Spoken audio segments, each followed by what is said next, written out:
चलिए आज हम इस प्रश्न को देखेंगे। अक्सर ये एग्जाम में आपसे पूछता है ना। जितने भी एग्जाम है एसएससी, रेलवे या वनडे के अंतर्गत जितने भी एग्जाम होते हैं उनमें आप देखोगे इस क्वेश्चन को बार बार रिपीट किया गया है। पूछेगा आपसे कि भारत के राष्ट्रपति का चुनाव कौन करता है। क्लियर है?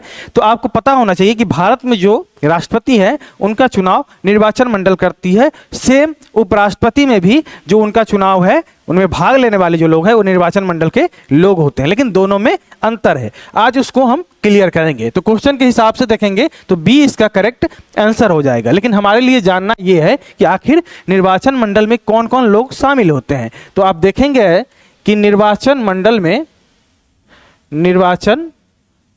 में संसद के लोग और विधान मंडल के लोग। कौन से लोग? विधान मंडल।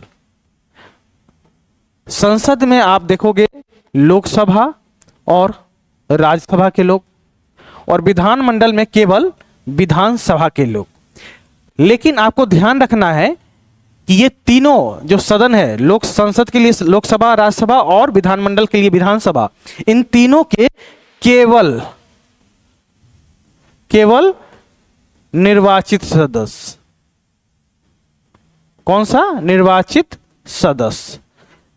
तो आपको इसमें यही याद रखना है कि ये तीनों सदन के सिर्फ निर्वाचित सदस्य राष्ट्रपति के चुनाव में भाग लेते हैं। लेकिन यहीं पे आपका अगर उपराष्ट्रपति से पूछता कि उपराष्ट्रपति के निर्वाचन मंडल में कौन कौन लोग भाग लेते हैं, तो यहां पे आपका ये विधानमंडल खत्म हो जाता। सिर्फ संसद के लोकसभा और राज्यसभा के निर्वाचित और प्लस मनोनीत। आपको पता होना चाहिए कि जो हमारे राष्ट्रपति हैं 12 लोगों को राज्यसभा में मनोनीत करते हैं, लेकिन लोकसभा में जो 2 सीट मनोनीत करने का था उसको 104वां संविधान संशोधन के तहत हटा दिया। कब? 2019 में। तो ये चीज याद रखना है और आपके लिए होमवर्क है, आप इस क्वेश्चन का कमेंट में आंसर करेंगे। पूछा क्या है आपसे कि राष्ट्रपति का कार्यकाल कितना है। ऑप्शन ABCD आपके पास है, इनमें से जो करेक्ट आंसर है उसका आंसर आप लोग दीजिए।